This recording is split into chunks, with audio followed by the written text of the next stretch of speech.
Welcome to the Human Capital Innovations Podcast, your go-to source for personal, professional, and organizational growth and development. We hope you tune in often for all things people management, organizational development and change, organizational leadership, and social impact related. Maximize your personal and organizational potential with Human Capital Innovations Podcast.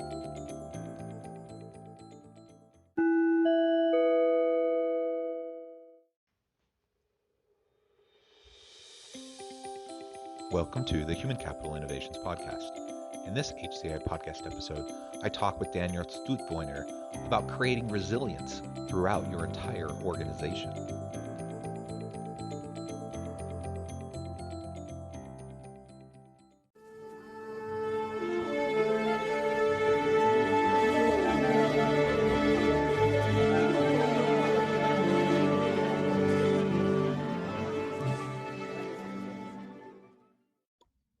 Daniel Sztutwojner, welcome to the Human Capital Innovations Podcast. Thank you very much, Jonathan. A pleasure to be here. Yeah, and welcome from Zurich, Switzerland. Such a pleasure to have a chance to talk with you. It's morning here in Utah, evening in Zurich. I always love these international conversations, and it's been a lot of fun chatting with you just in the pre-interview, getting to know you a little bit, and a little bit more about your background and your personal context. Today we're going to be focusing on creating resilience throughout your entire organization, particularly focusing on frontline employees, but really how it goes up and down the hierarchy and how important that is, particularly in times of crisis, times of, for example, a global pandemic that we happen to be in the middle of, and we're seeing spikes around the world. So I think it's very, very important. As we get started, I just wanted to share Daniel's bio with everyone. Daniel is Chief Customer Officer and co-founder of Beekeeper, a secure mobile-first operational communications platform for frontline teams. By providing real-time unified communications, Beekeeper keeps everyone at the company aligned across shifts, departments, locations, and languages. Daniel is passionate about helping businesses operate more efficiently. He has a background in applied mathematics and more than 8 years of experience in sales and customer success. That's awesome background. It sounds like you guys are doing some really great work. Maybe you can tell us a little bit more about Beekeeper and your platform and how you're helping frontline teams, and also maybe a little bit about how you got to where you're at, moving from background and degrees in applied mathematics, towards what you're currently doing. Absolutely. Thank you, Jonathan, for the intro. And at Beekeeper, we are a mobile-first platform that actually helps organizations digitally enable their frontline. And I feel the frontline has become a very important topic this year, especially during COVID, when we started speaking about the essential workers. And many people actually don't have this in mind, but 80% of the world workforce is actually working in the front line. So when we talk about human capital, often we focus a lot on the desktop workers, and we think of industries like financial sector or tech sector, technology, and so on. But actually, if we think during COVID, those industries that really had to continue operating, like food processors, grocery stores, anything that is essential, even like some retailers like pharmacies, the postal service. These are industries where 80% of the human capital is in the front line. And what does it mean? It means that in many cases, they don't have a corporate email address. So communicating with them is very difficult, especially if they cannot be all together in the same place. Now with social distances, we see a scenario that is changing radically. So what we do at Beekeeper is actually help this organization go through the digital journey and provide a digital identity to the frontline so they can work more efficiently. And of course, communication is part of that because teams need to collaborate, but it's really about making their life easier, their jobs, giving them access to the information they need so they can work efficiently and being able to collaborate with their teammates. So that's what we do at Beekeeper. We've been doing that for almost 10 years. We are headquartered in Zurich, where I'm based, but we have offices in the US, in San Francisco, and we have global presence. We have more than we're present in more than 150 countries. So it's very exciting to be talking about this topic of resilience in the workplace, especially now with COVID, as many things have changed.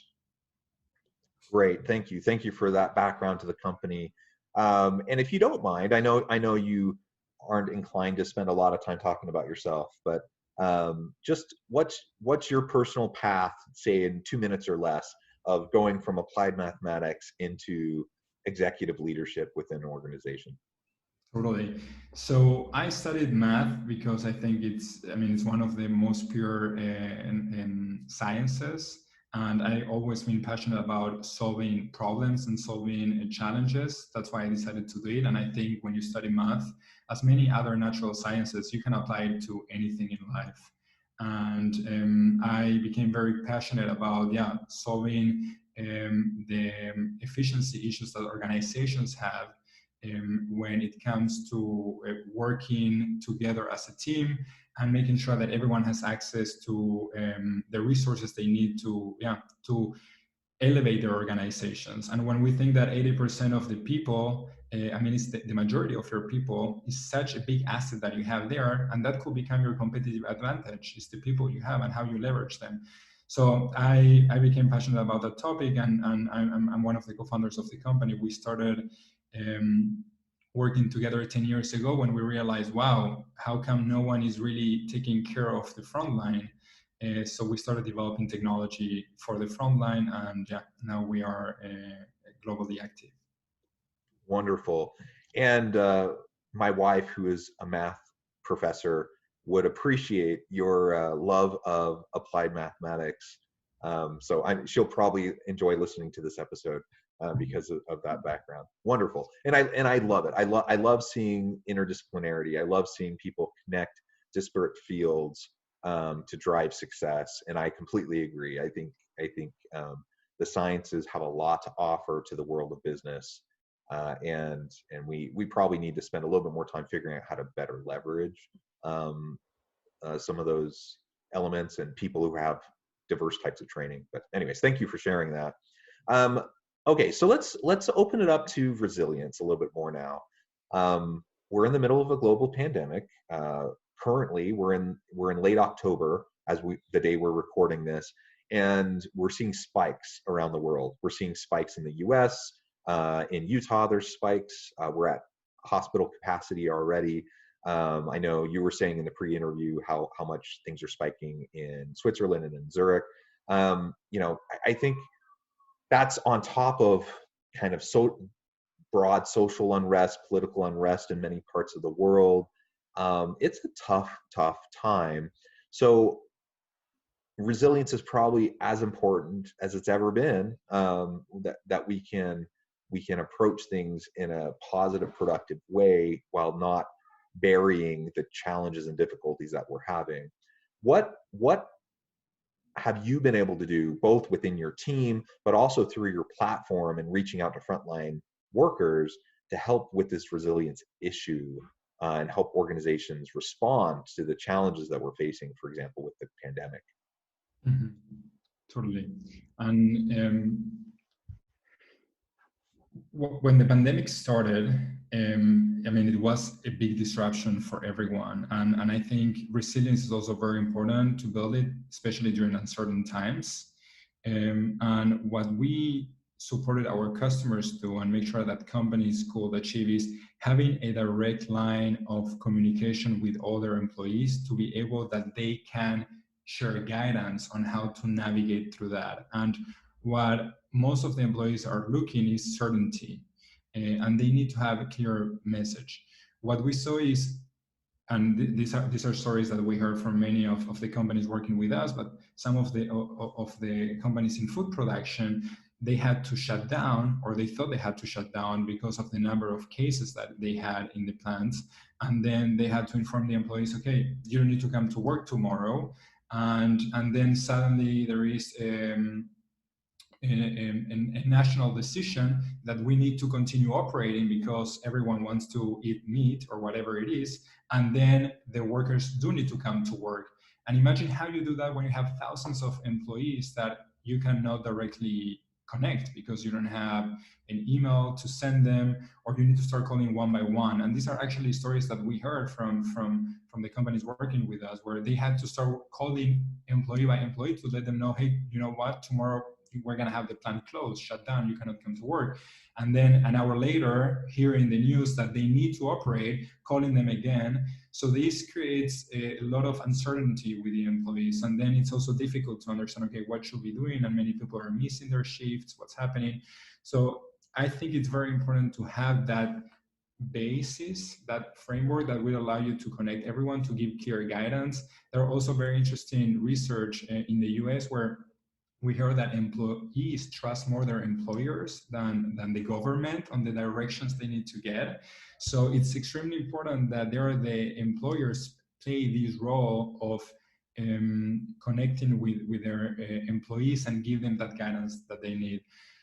For resilience, I think there are different things that play a role. In general, I will think about the employer value proposition, how they put that together to build a resilient workforce. And the value proposition from the employer should have topics related to growth, how you're developing your workforce, how you make sure they have fun at work, how you recognize them, how you reward them.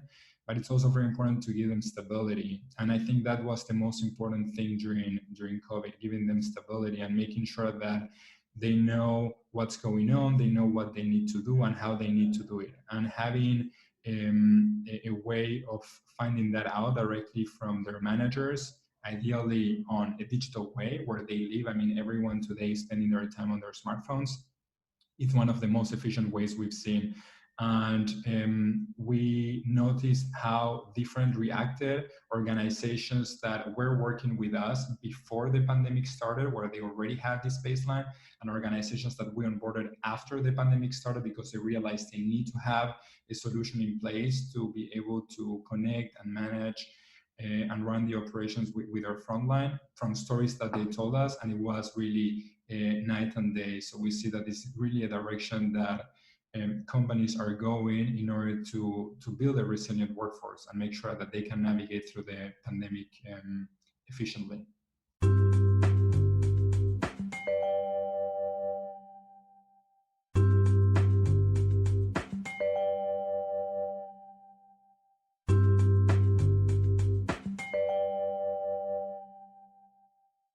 You know, and I think about those logistical challenges of just trying to have that communication with, like you said, 80% of workers who are on the front lines, and many who are seen as essential workers, right? That they need to be there during a pandemic, and so there's concerns though about safety and health that, you know, if you're working in a factory or a meat processing plant, there's always concerns about safety and health, but not because of a pandemic. And so now you're having heightened levels of concern and trying to reassure people.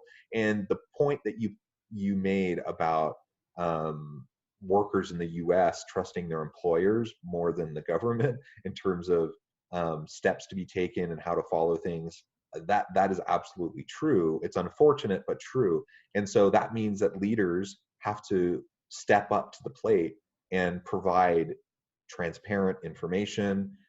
They need to maintain trust with their people, and probably over communicate to make sure that everyone is getting to the same page, and people feel supported as they're going through these unprecedented times.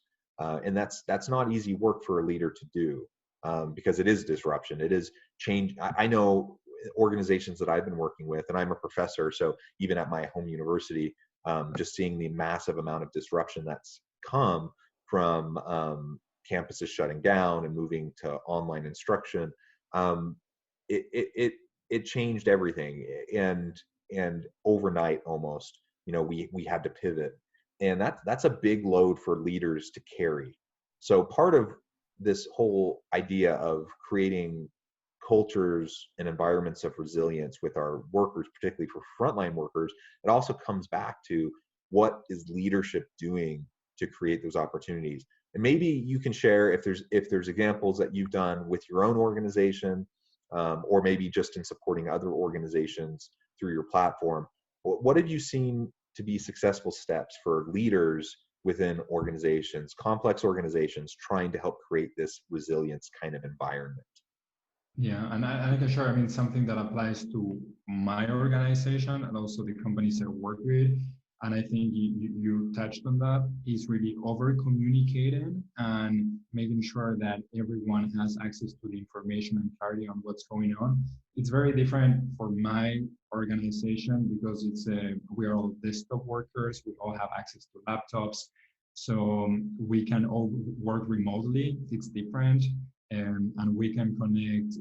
I mean, the team started to have daily stand-ups, so virtual daily stand-ups, of course, to connect via Zoom. That's the software we use, and make sure that they could have these daily touch points to know what's going on. And then once a week, we will have a meeting with our CEO to share the stories of the week, to make sure that people didn't lose that connection and knew what was happening in the organization, especially in a company like us, where I always say that a week at Beekeeper feels like a month at any other organization because we are such a fast growing company. So it was very important to have these activities. We also created like virtual a coffee time for people to connect and make sure they stay in touch. This is completely different when you think of a frontline organization where most of these jobs people cannot work remotely. They need to go to work, but suddenly there are new regulations or new procedures they need to follow. And it's extremely important to over communicate them, to tell them, okay, now the capacity at the plant floor is going to be, instead of 1,000 people, we're going to need to reduce to 600. And how can we now try to deliver the same output with less people? Or a funny thing that we heard from, or funny, interesting, or funny, but they wanted to remove the bulletin boards in the factories because that was a place where people were congregating. And they thought this could be a place where actually people can spread the virus. So moving them to digital communication to make sure that everyone can get access to the information at any point in time, no matter if they were in the plant or not on that day, but make sure that they don't lose that and they know exactly what are the new health and safety procedures. Because that was also one of the most important things, and I think also ties back to resilience, where the employer is ensuring the health and safety of their employees, and employees want to make sure that they're being taken care of. And by giving that guidance and making sure that the procedures are getting adjusted accordingly to this pandemic, that was something key that we saw from the organizations we collaborate with. Yeah, excellent. Thanks for sharing that. And I've seen similar things here in the U.S. And I've heard many stories and experiences of leaders and organizations where it hasn't gone so well, where the communication wasn't clear, where people didn't feel safe, where leaders weren't able to pivot themselves in terms of what their focus was on. And it seems like the common thread in a lot of those stories and experiences has been the ability for leaders to show genuine empathy towards their people. In times of resilience, if you need to reassure people, help them feel safe, help them feel supported, help them respond to not just workplace turmoil or challenges, but also things in their personal life. Maybe they're caring for an elderly parent who is immunocompromised, or they have small children who can't go to school now and they're trying to juggle childcare. These are challenges real challenges that people are facing that will feed into their experience in the workplace. And some leaders just have a better capacity towards empathy than others. And it seems like those leaders who have been able to show real, genuine empathy have been able to create more supportive, resilient types of environments where people can like take time to sit in their grief, in their struggles, in their pain, but then find a way to move on and use the challenges as a stepping stone, so to speak. And I guess ultimately it comes down to that, some humility on the part of the leader, some empathy on the part of the leader. And I wonder how that fits with your experience.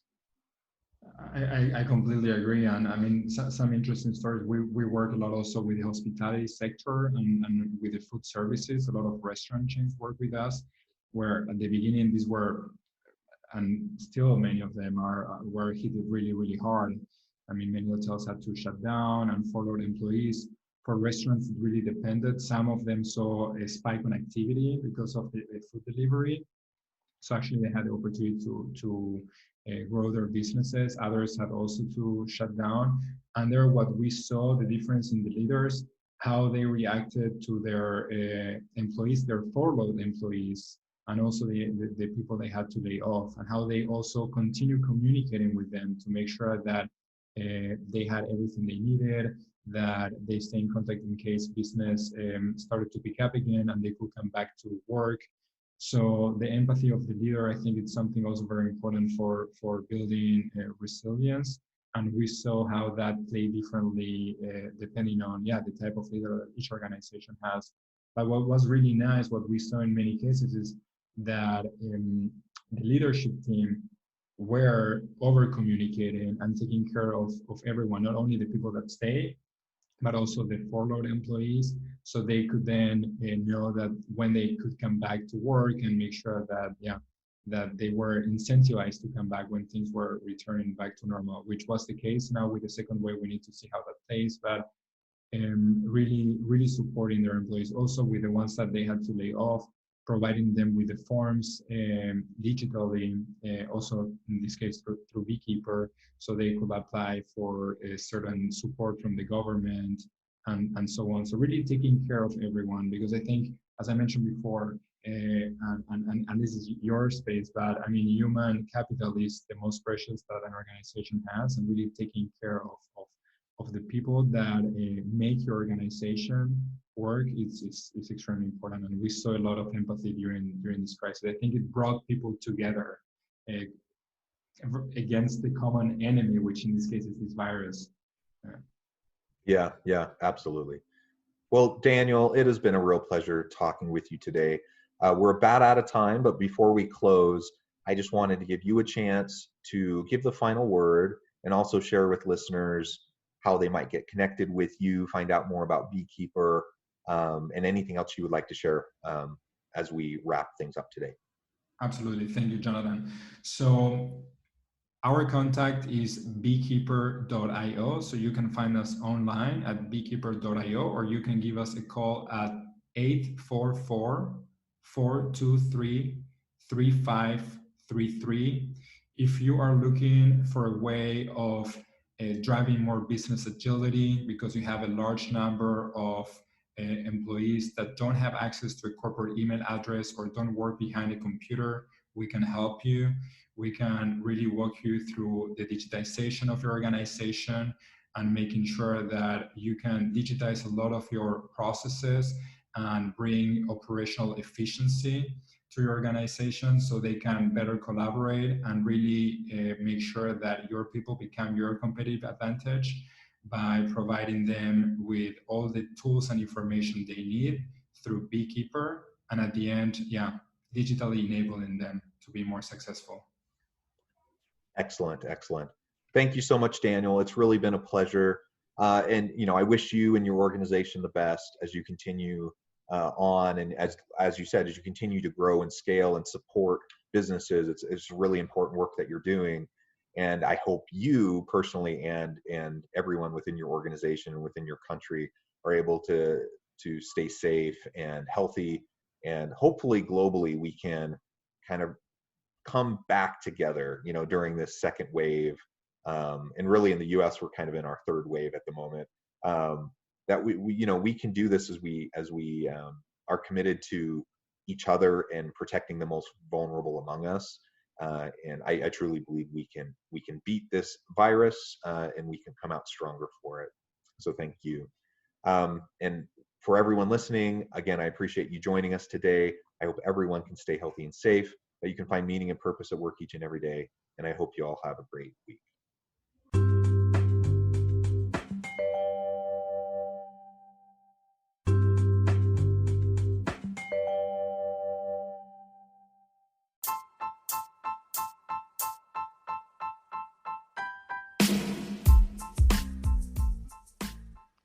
We are excited about the launch of HCI's new magazine, Human Capital Leadership.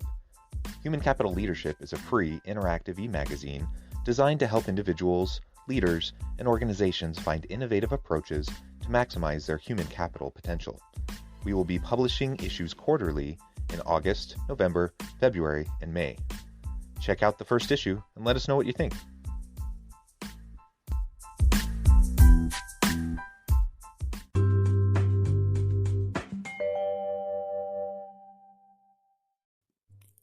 Thanks again for joining us for this episode of the Human Capital Innovations Podcast. I hope you stay healthy and safe and that you have a great week.